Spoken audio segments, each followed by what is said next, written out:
Pawan Kalyan sir మా దీంట్లో మా జిల్లాల్లో ఇప్పుడు తాగే నీళ్ళకే 1500 డెప్త్ ఇప్పుడు 2000 స్క్వేర్ ఫీట్ డెప్త్ లోపలికి పోతే కూడాను ఇప్పుడు నీళ్ళు సిక్తా లేదు.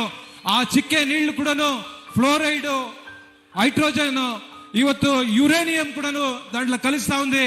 మా నీళ్లు జనాలు తాగేకి మంచి నీళ్లు కావాలా. మా సర్కారం కర్ణాటక సర్కారంలో ఎత్తిన ಒಳೆ ಯೋಜನೆ 2014 ప్రారంభం చేసిరే. ఈ పొద్దు ఉండే ముఖ్యమంత్రి ఆ పొద్దు కూడా ఉండ్రి సిద్ధరామయ్య వాళ్ళు చెప్పి 3 years ఇస్తాము అంట తాగే నీళ్లు. ఎత్తిన ಒಳೆ ప్రాజెక్టు 11 years అయింది. ఈ పొద్దు వరకు కూడా ఆ నీళ్లు మాకు రాలేదు. బహుశా 12,500 crores కే ప్రాజెక్టు స్టార్ట్ అయింది. ఈ పొద్దు 30 crores 30 కోట్లయింది, 30,000 కోట్లయింది. ఈ పొద్దు వరకు కూడాను ఆడిని ఇంకా మాకి తాగే నీళ్లు రాలేదు సార్. దయచేసి మీ అభిమానుల పరంగా మా క్షేత్రం కోలార జిల్ಲೆ, చిಕ್ಕಬಳ್ಳಾಪುರ జిల్ಲೆ, బెంగళూరు గ్రామాంతర జిల్ಲೆ, ఈ 3 జిల్లాల్లో 60 లక్షల జనాలు ఉన్నారు.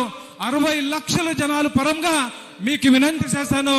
కృష్ణా నది నీళ్లు కోలార జిల్లాకి, చిಕ್ಕಬಳ್ಳಾಪುರ జిల్లాకి, బెంగళూరు గ్రామాంతర జిల్లాకి మీరు ఇయ్యాల. మీ ముఖ్యమంత్రి గారితో చంద్రబాబు వాళ్ళతో మీరు కూడా మాట్లాడండి. గోపాల్ గౌడ్ కూడా దానికి జలాగ్రహ అనేసి ఆ సంఘటన ఉంది, దానికి అధ్యక్షులు చేస్తా ఉన్నారు.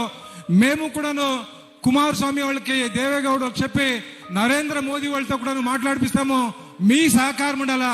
మీరు మనసు చేస్తే 60 లక్షల జనాలు కూడా నీళ్లు తాగేకి నీళ్లు సిక్తాయి సార్. దయచేసి మాకు ఆ నీళ్లు మాకు తెప్పియాలా సార్, వినంతి చేస్తాను సార్.